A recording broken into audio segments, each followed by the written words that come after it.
I raised him for 15 years as his father. Then he invited his real dad to graduation. So I stayed silent, walked away, and let the truth speak for me. He was wiping barbecue sauce off Tyler's chin when the boy was 5. Sat through 12 school concerts, each more tone-deaf than the last. Learned the difference between Minecraft and Fortnite just to keep up. He was there when Tyler's appendix decided to explode on a Tuesday night, and when a classmate shattered his confidence by calling his science project cute. Gerald was the emergency contact, the shoulder, the ride, the guy behind the camera, and the wallet, and the whole damn curtain. For 15 years, he was dad. So when Tyler looked across the dinner table that evening mid-bite, chewing like nothing monumental was coming, and said, "I am inviting my real dad to my graduation," Gerald thought he misheard. Tyler kept going unfazed. "You can just come as a guest or whatever."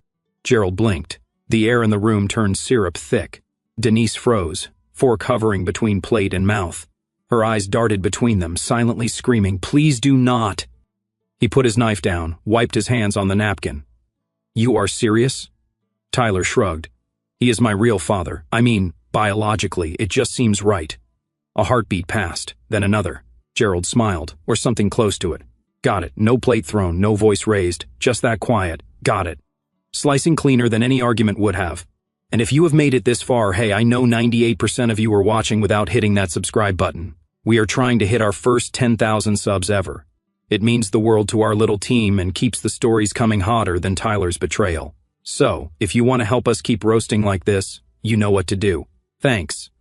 Back at the table, Denise was still staring.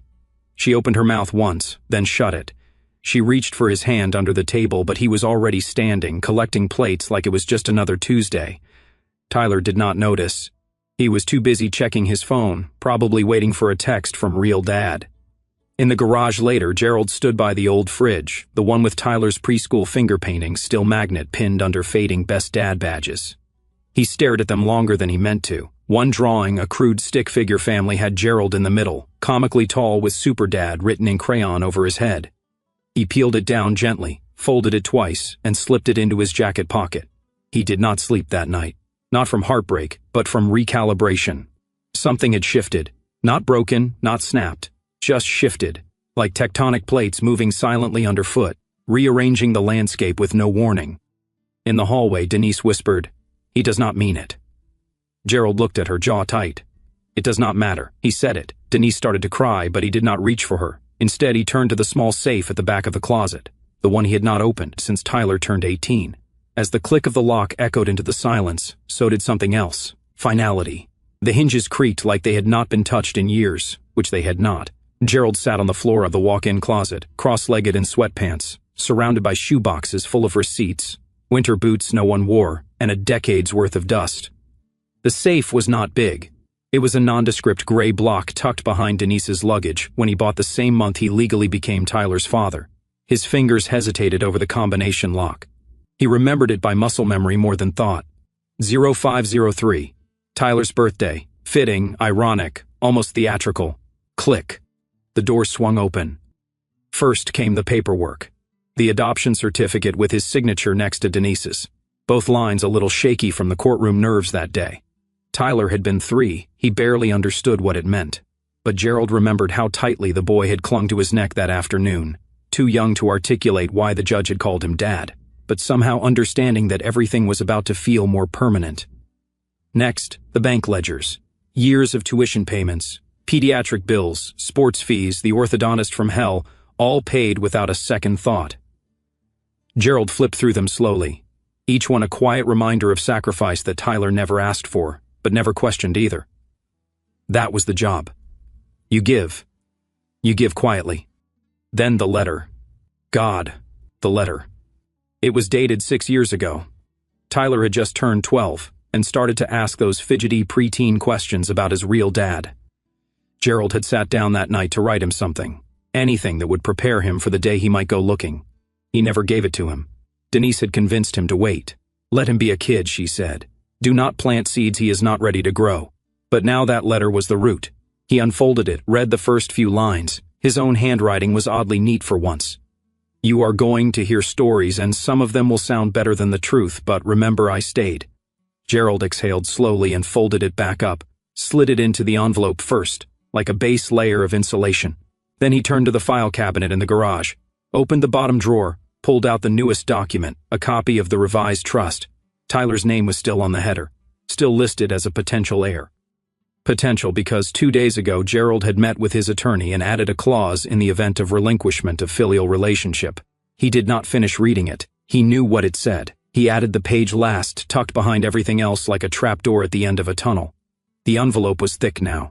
He ran his thumb along its edge, then sealed it with tape. Wrote nothing on the front, no name, no title. Just left it blank like a silence waiting to be broken. Gerald did not cry. He had not cried in years, not even when his father died. But he sat there a long time, staring at that envelope like it was a live grenade. Outside, the porch light buzzed, flickering from a dying bulb he had been meaning to change. A small thing, like everything else, like respect, like loyalty. The house was quiet. Denise had fallen asleep hours ago, curled on her side of the bed like nothing tectonic had just cracked between walls they built together. Gerald stayed on the floor. He did not need sleep. He needed clarity. The next morning, he placed the envelope into the inner lining of his suit jacket, not the outer pocket. That was for show. This one was for weight, for presence, for permanence. Whatever Tyler thought he knew about fathers was about to change.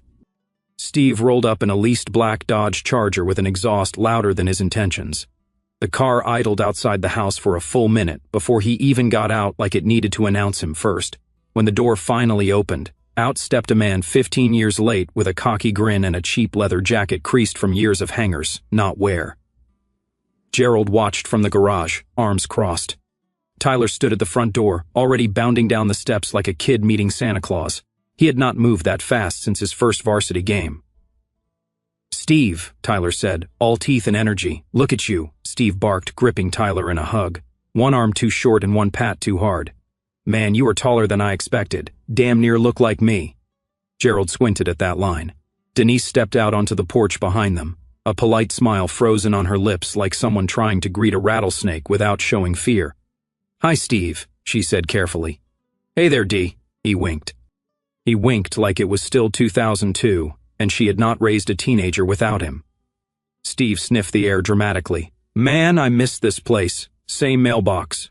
He thumped it like it was a doghouse. Gerald did not move. He did not speak. He just watched, silent, steady. Inside, Steve spun tales about the good old days, like he had lived through them, instead of skipped them entirely. Claimed he was lining up some contracts in Florida. Talked about the time he almost toured with some band no one had heard of. Even pulled out his phone to show a photo of a boat he allegedly owned.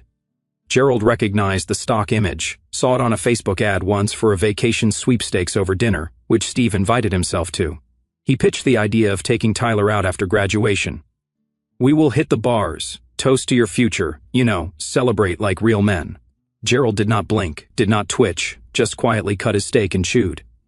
"That cool with you, G-Man?" Steve added, flashing that salesman smile. Denise looked down at her plate. Gerald set his knife down with deliberate calm. "Sure, why not? It is his night." Tyler, beaming, lifted his glass of soda like it was champagne. "It is going to be epic." The word epic hung in the air like smoke from a match. That night, Gerald did not go home right away. He drove out to the edge of town, took the long way past the old mill, past the diner where he once waited 3 hours when Denise went into labor, past the school where Tyler learned to tie his shoes. Then he pulled into a gravel lot beside the lake. The rental office had one cabin left, far enough from town, close enough to feel like exile. One queen bed, a kitchenette, and silence, just how Gerald liked it. He booked it one way, no checkout date, no plan. As he signed the paperwork, the receptionist glanced up. "Vacation?" Gerald smiled faintly, something like that.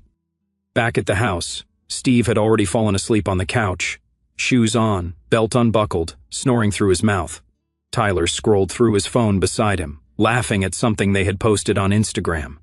Denise sat in the kitchen, staring into a glass of wine, her expression unreadable. Gerald did not go inside. He stood in the driveway watching the scene through the window. Then he turned, got in his car, and drove to the cabin. Because sometimes silence was not surrender. It was the calm before the calculation.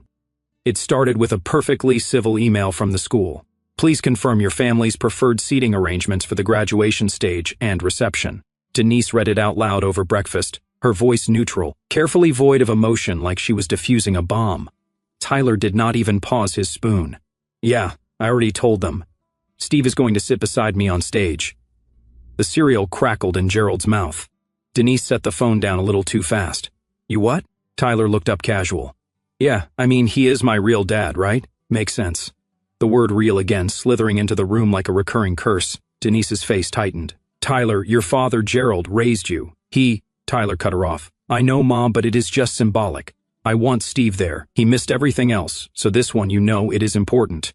Gerald put his fork down, wiped his mouth, took a sip of coffee that had long gone cold. I will stay in the back, he said flatly. Denise turned to him, panic in her eyes. Gerald, please, this is not right. Do not let it go like this. Do not let him do this. He stood, took his mug to the sink. I will not make a scene, he said without turning around. I will just be there. Tyler, still chewing, did not look up. Later that night, Denise found him in the garage. He was at the workbench, wiping down a wrench that had not been used in months.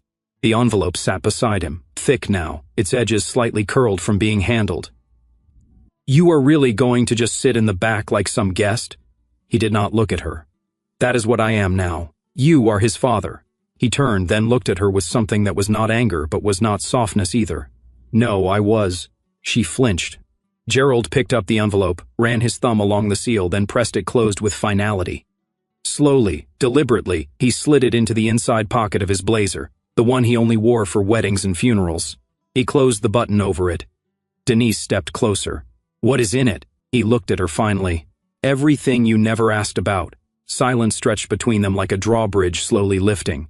You are not going to fight for this, she whispered. He almost laughed. Almost. I already did. Every single day for 15 years. The next morning, Tyler left early for rehearsal. Steve did not show again. Gerald stood at the closet mirror, adjusting his collar, tucked a pin into his breast pocket, checked his jacket for the envelope still there. He looked at his reflection, at the lines on his face that were not there when he first taught a 3-year-old how to brush his teeth. He did not see a broken man, he saw a prepared one. Outside, the lawn was freshly cut. The banner in the driveway read, Congratulations, Tyler, in big, cheerful letters. Inside, a storm had already passed. And Gerald, he was not trying to stop the flood anymore. He was the dam quietly cracking. The rehearsal dinner was held at a chain steakhouse on the edge of town, chosen by Denise for its neutral territory and limited emotional landmines. It was supposed to be small, just the family, Tyler's closest friends, a few teachers, and the principal who had politely agreed to make a toast. The table was set for 8. 7 showed up. Steve naturally was the missing one. Tyler kept checking his phone between bites of mashed potatoes, smiling awkwardly every time the waitress refilled his water. He is probably just stuck in traffic, he said around the 3rd time someone looked at the empty chair beside him. He has got a buddy with a car dealership south of here, might be helping out. Denise gave Gerald a look, one of those please do not say anything looks. He did not. He sipped his soda, nodded politely when the principal raised his glass, and when the photo started, those cheap printed ones with Tyler from kindergarten to senior year. He clapped in the right places, smiled in the right places, did not flinch when someone said, Wow, you look just like your dad, and pointed to Steve's empty seat. When dessert came, Tyler leaned back, scrolling through his phone under the table. He texted, says he got caught up, but he will definitely be there tomorrow, promised. Gerald nodded, good. And that was it. He left early, quietly, drove back to the cabin with the windows down, letting the cool air slap against his face. The gravel crackled under his tires like bones breaking, small, dry, inevitable. The lake was still, not peaceful, still like it was watching him. He sat on the porch in a wooden chair that wobbled just slightly, but not enough to matter. The moon hung low, dull and yellow like a bruise, healing slowly. No music, no alcohol, just Gerald, a thermos of lukewarm coffee, and that thick envelope resting beside him on a chipped side table. He picked it up, turned it over in his hands like it was a newborn or a weapon. After a while, he opened it again, pulled out each page, smoothed them gently, one at a time. Like laying out years of invisible labor for inspection, the adoption certificate, the tuition receipts, the handwritten letter, the trust clause. It felt almost complete, almost. So he went inside, found the motel stationery paper so thin the ink nearly bled through, and wrote something in the same unhurried hand he used when balancing checkbooks. This is everything you never asked about, but it was always yours. I hope someday you understand what it cost." He did not sign it. He folded it once neatly, slipped it in at the top. Then he resealed the envelope and leaned back in the chair, hands crossed over his chest. No sadness, no regret, just quiet understanding. Tyler had made a choice. So had Gerald. The only difference was Gerald's came with documentation. The auditorium smelled like a mix of fresh carnations, hairspray, and anticipation. People were packed elbow to elbow, camera flashes popping like popcorn. Parents waved wildly from the seats like stranded castaways trying to flag down a rescue plane. Names were being read one after another in sharp cadence, each followed by a polite roar of applause. Denise sat 4 rows from the stage, perched on the edge of her seat, knuckles white on the armrests. Her carefully done makeup could not quite hide the tension climbing up her neck like ivy. Every 2 minutes, she looked toward the side entrance.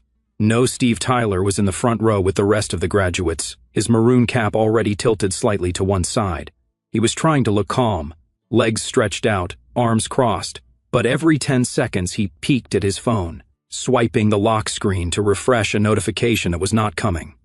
Gerald was in the very last row, alone. The only man in a blazer, while most dads had gone full summer casual. His jacket was buttoned, the envelope pressed snug against his ribs like a second spine. He did not wave when Tyler glanced his way, did not smile, just sat upright, unmoved. The name reading droned on. Denise leaned toward the principal at one point, whispering something with a forced grin. A teacher patted her on the arm, sympathy and formal wear. Tyler kept checking the side door. Still no Steve, still no real dad. Finally, the announcer cleared her throat and called, "Tyler Richards." The auditorium erupted. Cheers, claps, camera shutters. Tyler stood, straightened his gown, cast one last desperate glance at the door empty, and then he walked across the stage, smile plastered on like a borrowed face. Someone shouted his name from the back, one of his buddies from the basketball team. Gerald did not move until Tyler reached center stage, shook the principal's hand, and posed for the photo with his diploma. Then, with the silence of a decision already made, Gerald rose from the last row.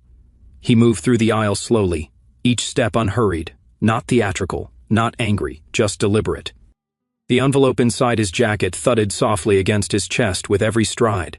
Parents turned to look. Teachers paused mid-applause. Denise twisted around in her chair, eyes wide. Gerald did not break stride. He walked toward the front, toward the boy who had once sat on his shoulders during fireworks.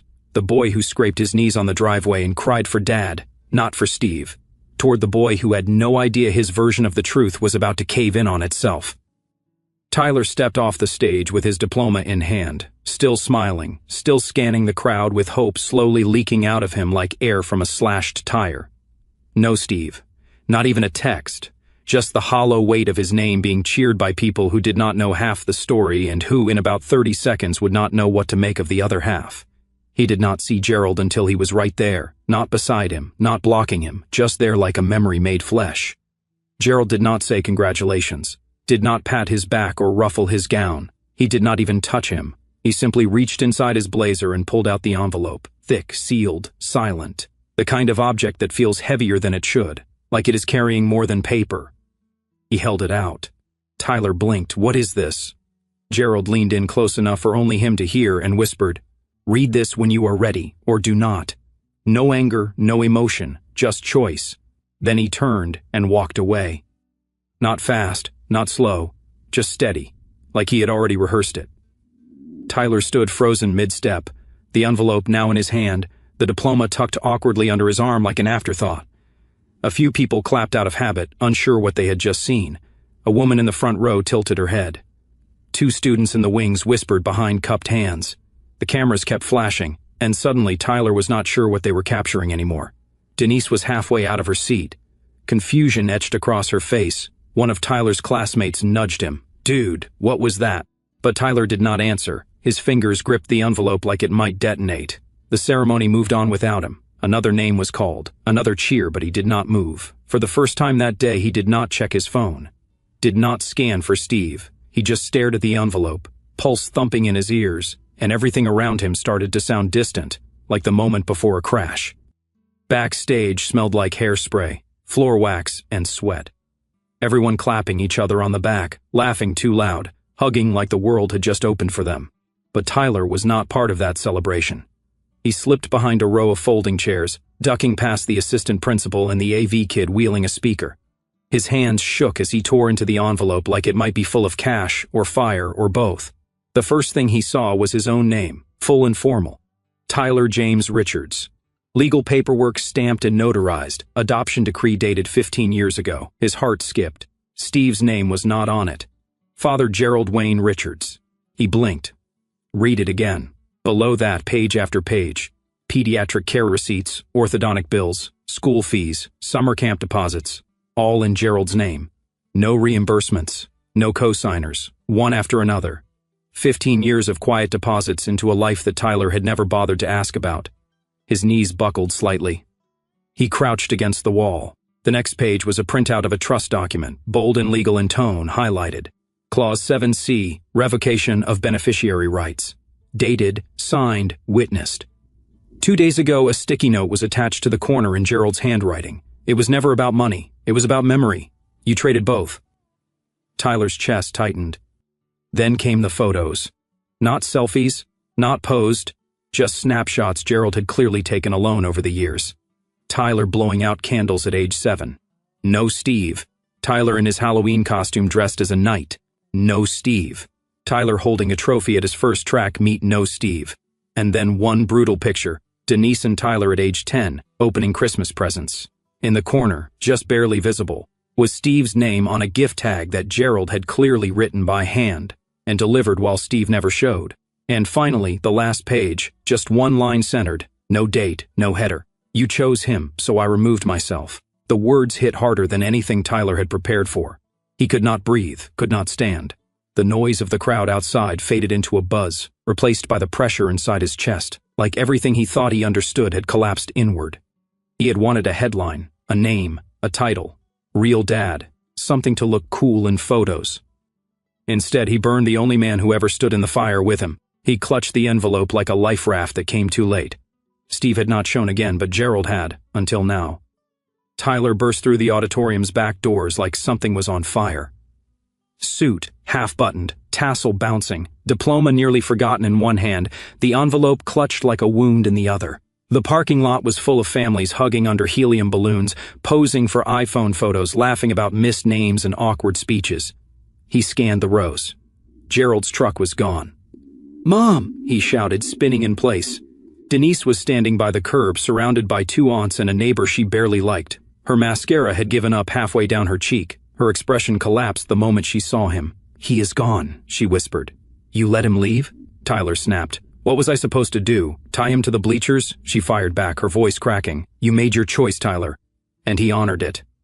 The aunts turned away, suddenly very interested in their clutched purses. Guests nearby lowered their voices. Someone whispered, "Was not that his stepdad?" Tyler's phone buzzed. Finally, he yanked it up. It was a spam email. No texts, no calls, nothing from Steve. Of course not. He pulled up Gerald's number, hit dial, 1 ring, 2 straight to voicemail. He stared at the screen like he could will it to change, like if he wanted it badly enough. Maybe time would rewind and the envelope would vanish, and Gerald would be standing right there, arms crossed, grumbling about the traffic. He typed the message anyway. "I did not know. I swear I did not know. Please come back. You are my real dad." He had sent it, then watched it sit there with that smug little delivered checkmark like a doorman who opens the lobby but will not let you in. Minutes passed, then more. No reply. The crowd thinned. Cars rolled out in slow processions of honking horns and trailing streamers. Denise sat down on the curb crying in hard, wet gasps, alone in her own spiral of guilt. But Tyler did not comfort her. He just stood there staring at nothing. The diploma was bent now, useless cheap paper in a broken frame of assumptions. Steve had never come, but Gerald had. Gerald had come to every spelling bee, every Sunday night stomach flu, every "Dad, can you pick me up early?" Gerald had come and stayed and paid and listened and showed up again and again until now. And now he was gone, not absent, not missing, gone. Because Tyler had walked him to the exit with both eyes open and a grin on his face. He did not just lose a father today. He chose to lose the only one he ever had, and that could not be texted away. It took him weeks to open the envelope again. It sat on his desk like a warning label, like something radioactive sealed in manila paper. He could not look at it without his throat tightening, could not touch it without his fingers going cold. He told himself he had already read everything inside, that the damage was done, that what Gerald wanted him to know had already been said in ink, in silence, in absence. But on a rainy Thursday evening, 3 weeks after graduation, the envelope caught the corner of his sleeve and hit the floor. It slid open slightly on impact. A page peeked out, one he had not seen before, folded in thirds. Old paper yellowed at the edges. His heart jumped before his fingers did. He sat on his bed and unfolded it slowly, like opening a wound that had scabbed but never healed. It was not typed. It was not dated. The handwriting was careful except near the end where the lines had started to tremble. I do not need thanks. I do not need a Father's Day card or a mention in your bio. I just need you to remember who stood by you when no one else did, who filled out the emergency contact forms, who held the bike seat until you could balance, who did not leave even when he had every reason to. Tyler's vision blurred. You may forget everything I paid, but I hope you do not forget everything I stayed. At the bottom, in faint shaky ink, goodbye son, live well. That last line did not slap. It did not scream. It settled like dust, final and undisturbed. Tyler sat alone on the rusting bleachers behind the high school that night, put up against the drizzle. The letter in one hand and his future in the other. And for the first time in his life, no one to call. No applause, no audience, just a boy who thought he was a man until a real one walked away. He wept there quietly, not because Gerald was angry, but because Gerald had finished loving him and left nothing behind, but proof that it was love. Not revenge, not punishment, just closure. And now there was nothing to fix, no way back, no thread to pull. It was not an explosion. It was a razor. And it was final.